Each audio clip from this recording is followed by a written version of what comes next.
In the default scenario, which assumes that the regulation is implemented as it was written, we see the regulation risking the EU's security of supply, driving up energy costs and potentially eroding the competitiveness of Europe's industrial base. A delay of 3 or 4 years would not even be sufficient to avoid severe market impacts for the natural gas market. In the adaptive scenario, you would have still some significant market impacts, but not the worst impacts which occur in the 2027 to 2029 period.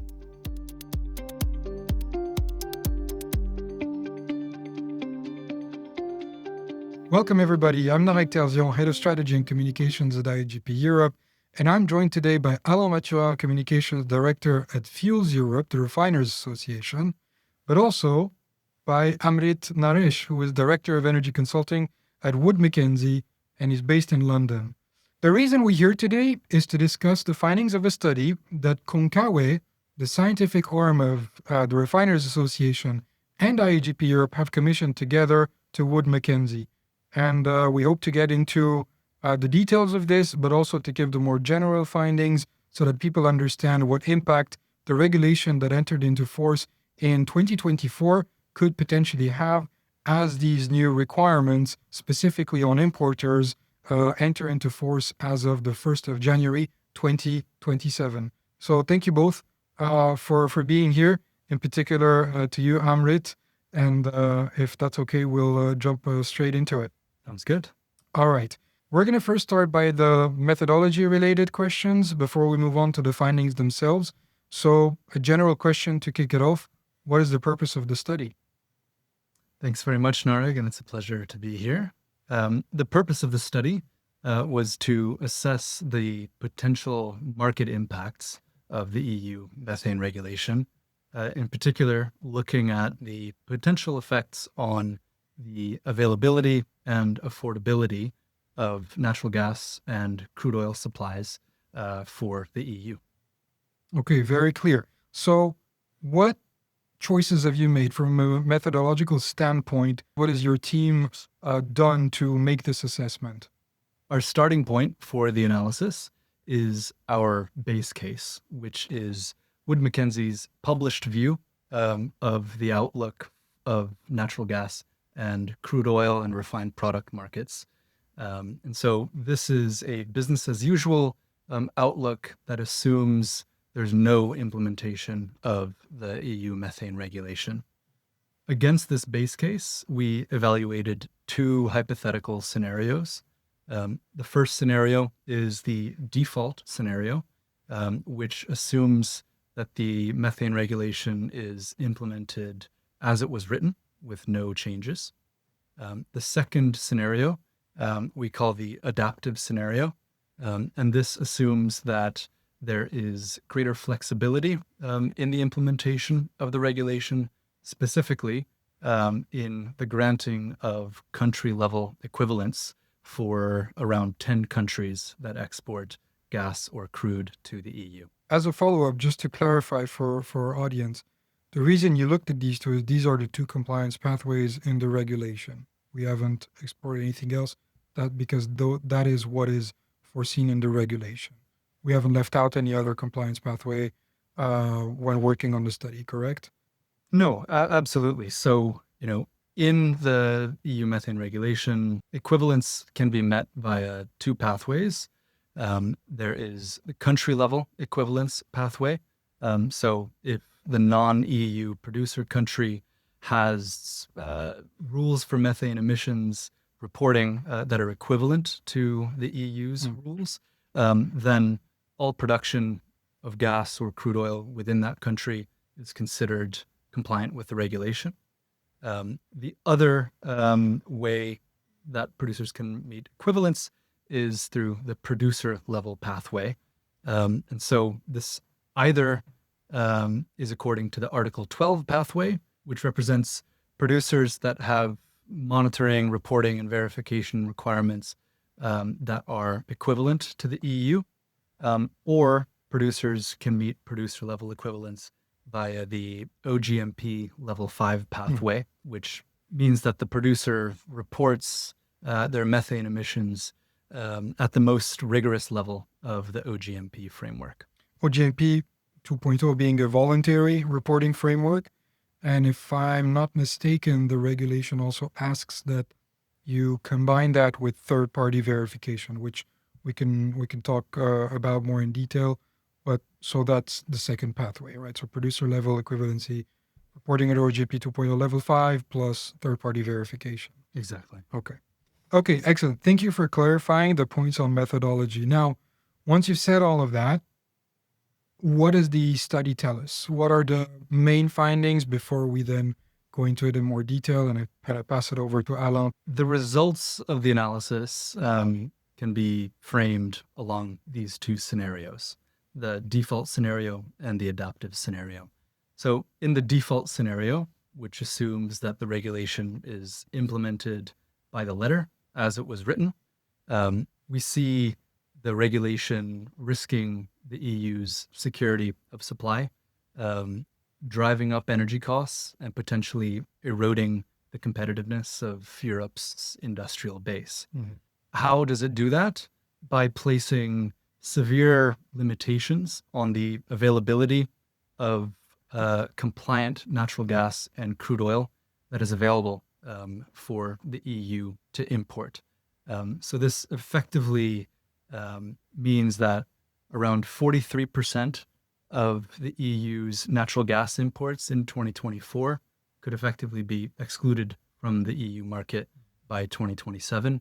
And around 87% of the EU's crude oil imports in 2024 could effectively be excluded from the EU market by 2027.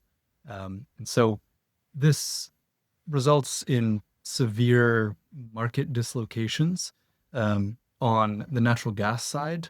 The way we developed the results of the analysis was by assessing what share of production of natural gas and crude oil is likely to be compliant by 2027 all the way through 2035.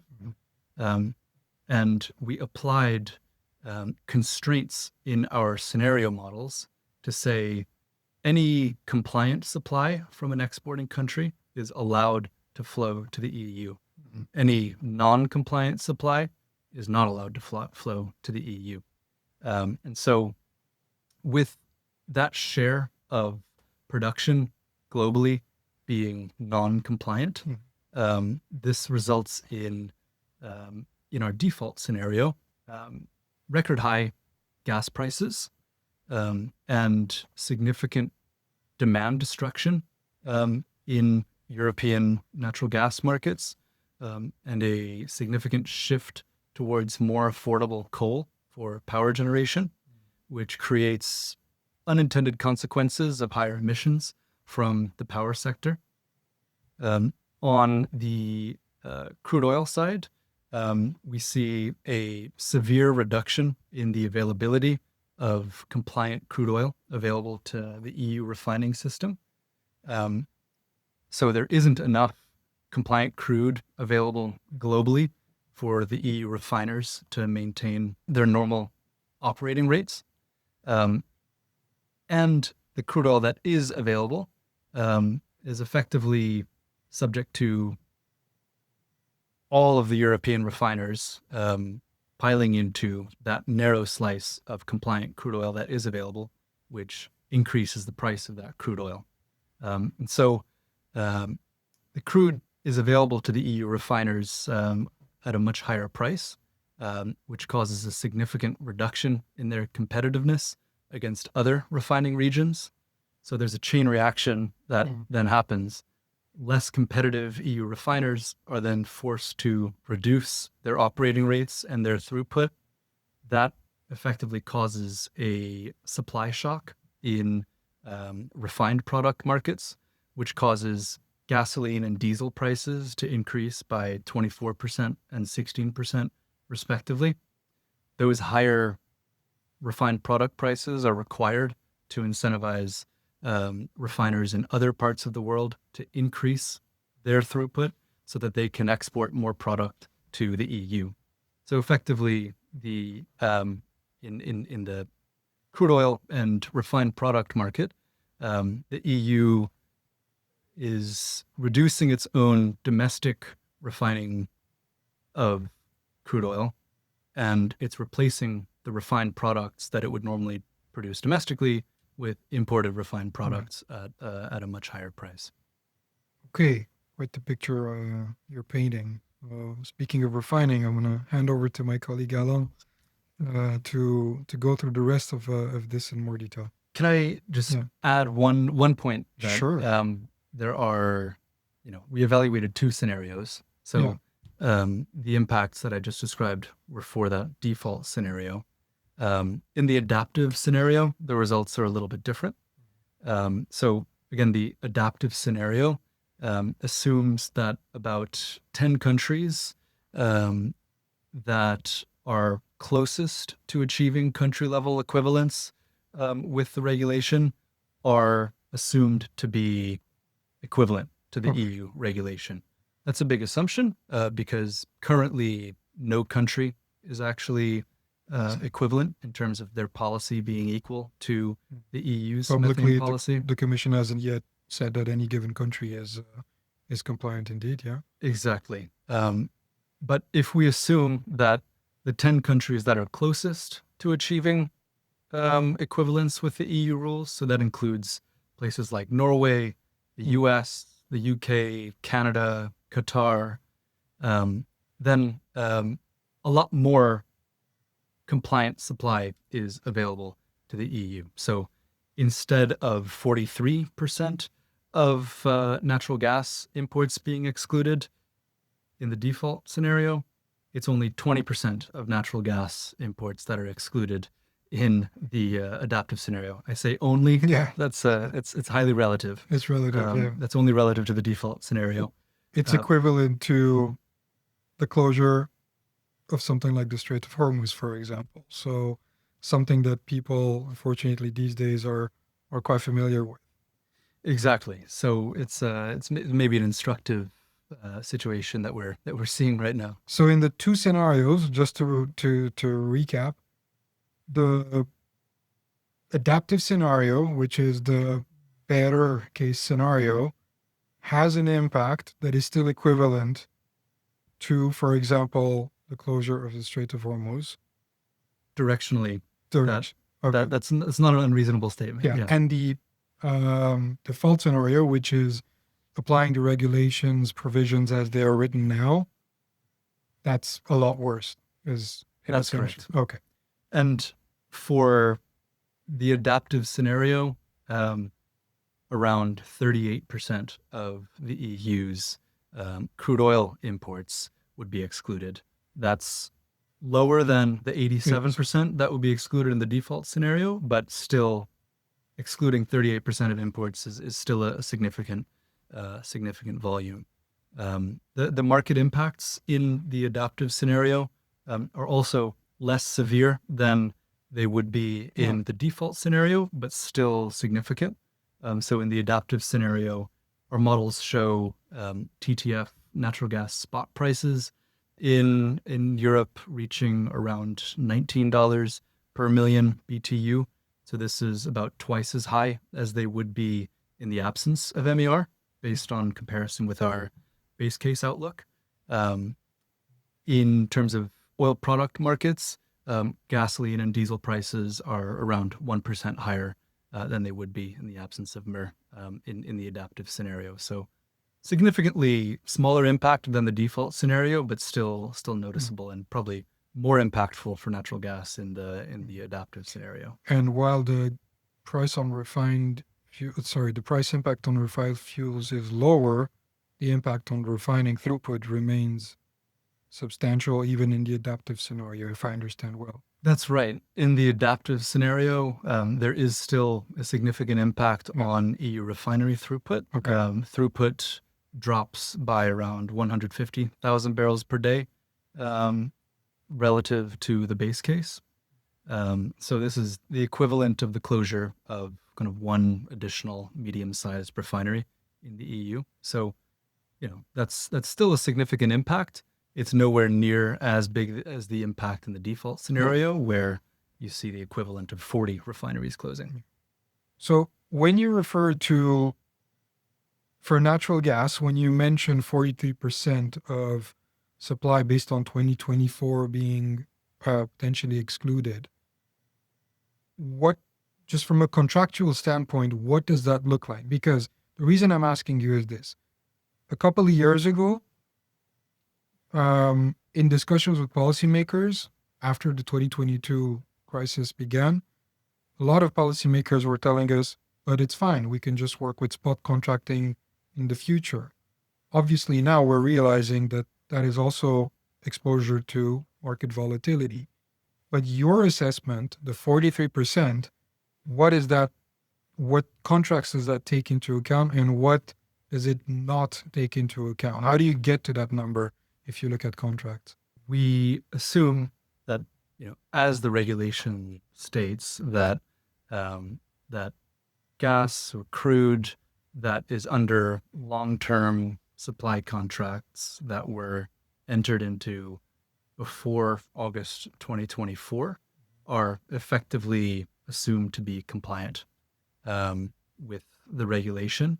And so we allow those volumes to continue flowing. Long-term contracts play much more of a role in natural gas markets than they do for crude oil.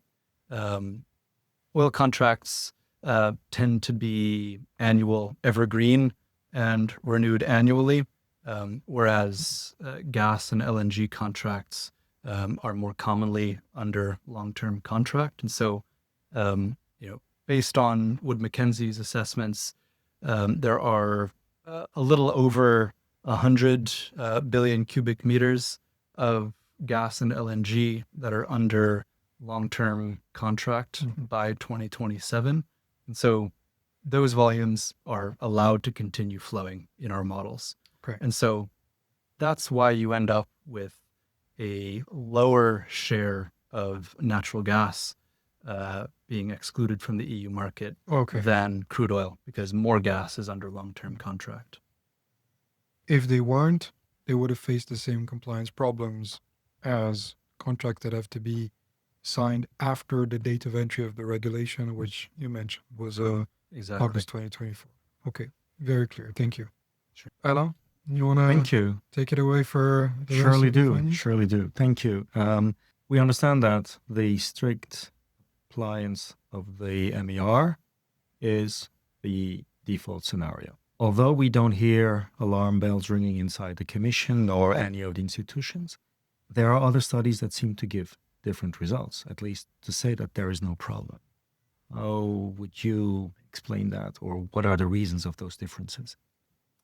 Yeah, I think you need to consider the whole picture, right? That a relatively simplistic analysis of macro level supply and demand, supply of compliant product globally, and comparing that to EU demand is insufficient to really assess the true market impact of where is the compliant supply coming from, is the physical infrastructure in place to actually move that product to the EU, for example. So, our analysis considers kind of multiple levels of constraints that are needed for that compliant product to actually reach the EU market.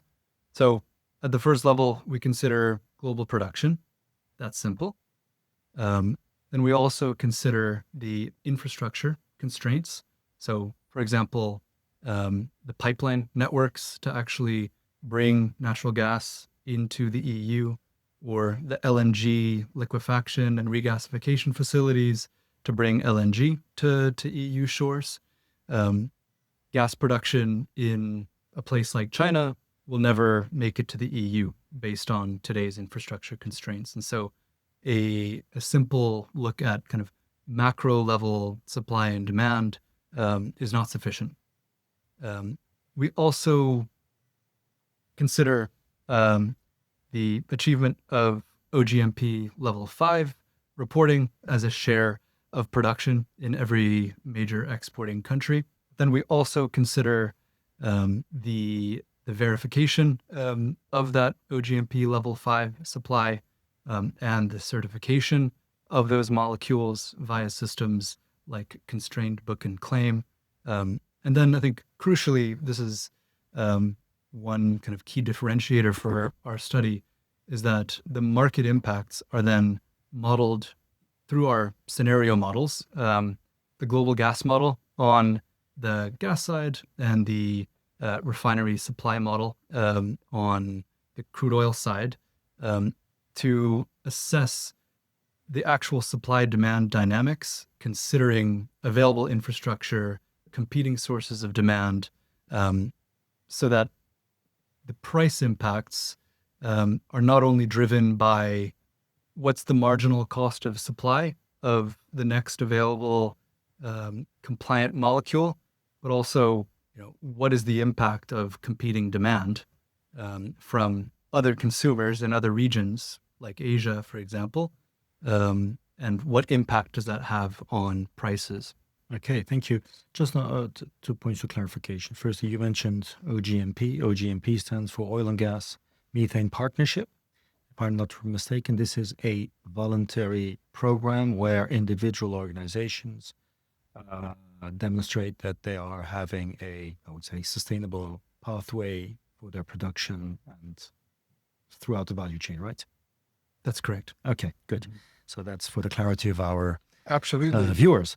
Back to these differences, is it a lack of verification, of certification that is also part of these differences? Is it possible, or is it are these assessed in the same way in all those studies that we have for now? Other studies that we've seen published don't seem to account for the certification of the compliant molecules.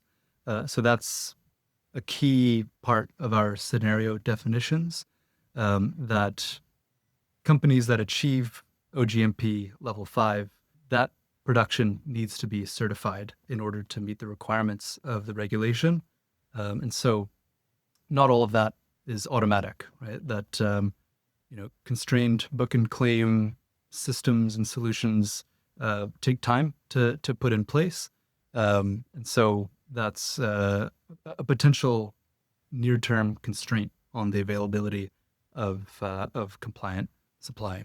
I should also just add, in terms of where we're not so different from other assessments and studies that have been released, if you look at our estimates of what share of production from major gas and oil exporting countries achieves OGMP level 5, it's not so different from the assessment that I believe OGMP itself recently published. So, for some countries, we're a little bit higher. For some countries, we're a little bit lower. But on an aggregate basis, we end up with quite a similar view of what share of global production is at OGMP level 5. But I think the certification aspect and the availability of the infrastructure to physically get those molecules to the European market are where we think other studies may not have done ample consideration.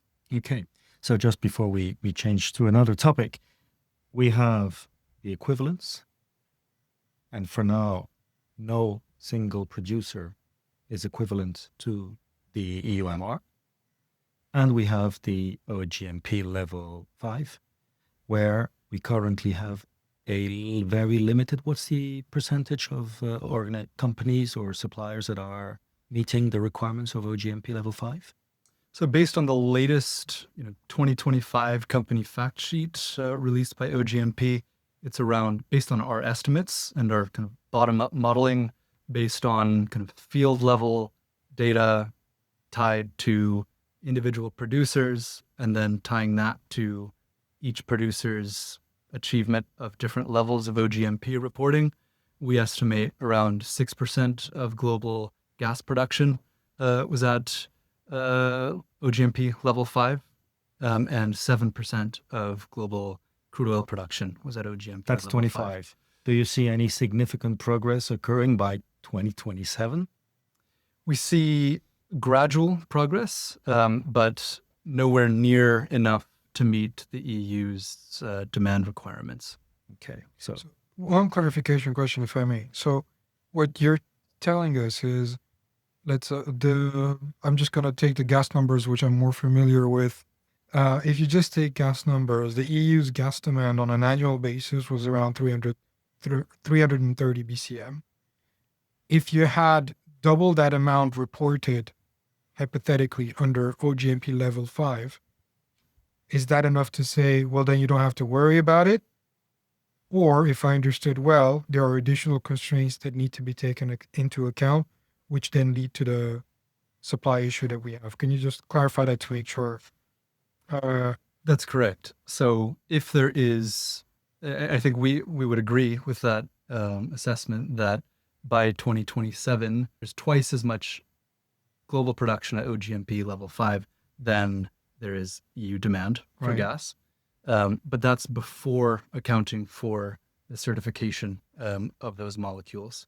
Okay. So once you apply assumptions around the implementation of traceability solutions such as constrained book and claim, so once you consider the certification requirements for those molecules, then that reduces the volume of supply to below what the EU actually Okay. requires for its demand. Hence the gap.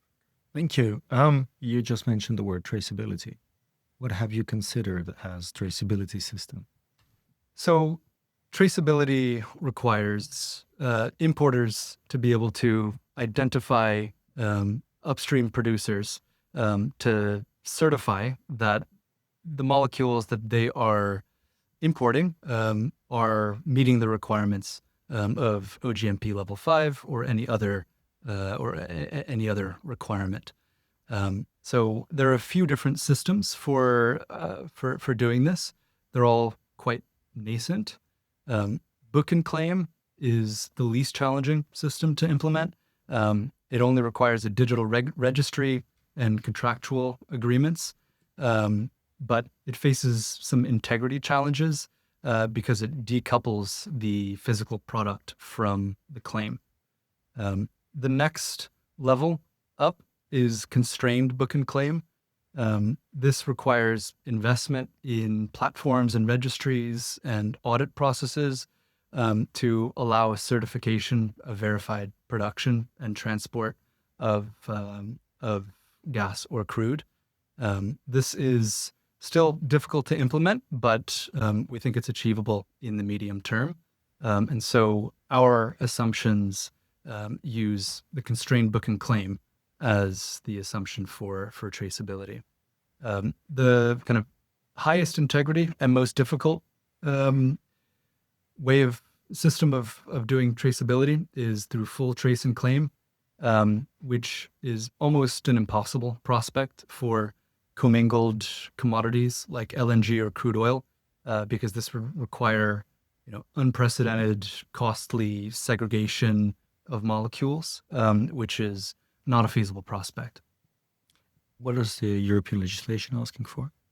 It doesn't define it very clearly. Okay. So what system is So actually we have required. here we have here some kind of open questions. As of 2027, we need to be compliant. How long will it take to recover a supply that would meet what we are requiring in terms of oil and gas, Mhm.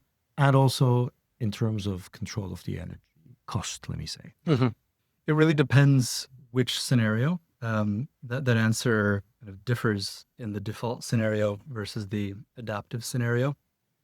So in the default scenario, which assumes that the regulation is implemented as is, a delay of 3 or 4 years actually would not even be sufficient to avoid severe market impacts for the natural gas market, because there isn't enough supply to meet demand in our outlook in that default implementation scenario. For crude oil, a delay of 3 to 4 years would enable the market to avoid the worst outcomes. We would still see significant outcomes, but not quite as bad as it is in the first few years of the regulation. And that's because, we model progress on meeting producer level equivalence in the implementation of traceability solutions that enables more compliant product to reach the EU market after 2030. Okay. And in the adaptive scenario, I'll simplify by saying that a delay of 3 to 4 years would avoid the worst outcomes for both gas and crude. So similarly, you would have still some significant market impacts, but not the worst impacts which occur in the 2027 to 2029 period. Okay. So summary, we need a couple of years to pause it, find the right ways to develop an adaptive scenario, and from there we can reduce significantly the impact. Correct. The last point is important. This is why both of our organizations are calling for the so-called stop the clock. The deadline is really close. It's less than a year. I think the study is showing that the impact would be relatively severe. I like the fact that the adaptive scenario shows us a better way. Although it's still not ideal, I think it by proving that if you make certain changes in the regulation itself, as you said, you can actually solve, depends at which level, but you can solve the problem, basically. Perhaps not the adaptive scenario isn't enough, but it depends who you give equivalency to, what requirements you put on producers, etc. So I think I want to take away something positive as well from the work you've done, that there isn't just a catastrophic default scenario where, Europe faces a supply issue that's comparable to the 2022 post invasion of Ukraine energy crisis. It has also the possibility to make changes to the regulation and avoid that altogether. So that's kind of the way I'm choosing to look at it. Some people will probably tell us we're being very alarmist, but I think it's the first time anybody has done this assessment. I think at IOGP, we wish it was done earlier by the Commission itself, and that those who did it after the regulation came entered into force had done it at this level of detail. So I really appreciate the work that was done, and hope we won't see that materialize in real life. Just as a conclusion, because I think people understand when it is something that they will have in their day-to-day life. And one element they understand pretty easily is the cost of a liter of gasoline or the cost of a liter of diesel. What would that mean in practice? If you were to apply the default scenario today, what does that mean for consumers? What does that mean for businesses? In short, the default scenario sees a dramatic increase in the price of gasoline and diesel. We see a 24% increase in the price of gasoline relative to our base case, and a 16% increase in the price of diesel relative to our base case. And the mechanism by which this happens is effectively there isn't enough crude oil for the EU refiners to maintain their normal levels of crude oil throughput. The crude oil that is available to them is much more expensive. So they become much less competitive versus other refiners in the world. So the EU refining system reduces its throughput by about 50%. That reduces the supply of gasoline and diesel and other refined products on the market. So it's effectively a supply shock. So when supply falls, prices need to rise to incentivize more supply of gasoline and diesel and other refined products from other refiners in other parts of the world. Those higher prices are required to incentivize higher production from those other refiners, who then, in our models, export more gasoline, diesel, and other refined products to the EU. So effectively, you see EU consumers of gasoline and diesel paying significantly higher prices for that fuel, and they're paying it to refiners in other parts of the world, in Asia, the Middle East, the US Gulf Coast, rather than to the European domestic refiners. So in other words, Europe loses it everywhere. But 25% for gasoline means up to 50 cents. Never Simply mind said. the strategic assets that could be lost in the process. Thanks very much, Amrit, for your time. I think the findings are interesting enough to get people's attention on this topic. I mean, I have to say that so far, both of our organizations present here, Fuels Europe and IOGP Europe, have been advocating for people to actually try and fix this, policymakers try and fix this. For a while now, we have a decent coalition of organizations across the oil and gas value chain, but also now energy intensives that are realizing that this could be problematic in the short term. So you're giving us numbers to consider in all of this debate. So I want to thank you again for the work done over the past few months. It's been a pleasure working with you guys, and honestly to learn because you've taught us a lot. You've had a lot of meat to the bones, if I can put it that way. So thanks very much for A that. pleasure. And for us, we need to sit together with institutions. We need to find ways to fix it because there's no point not to have a regulation. This is to be clear also. We want this regulation to work without any unintended consequences for European industry, European consumers, and Europe as a whole. So yes, we have a long journey ahead of us to make the required adjustment to the regulation. Thanks again, Thank you. both of you. Thank you to our listeners. You can listen to this on Spotify or watch it on our YouTube channel, as well as those of Fuels Europe. We'll be communicating those in due course as soon as the episode is available. Thanks again. Thanks so Thank much. you. Bye-bye.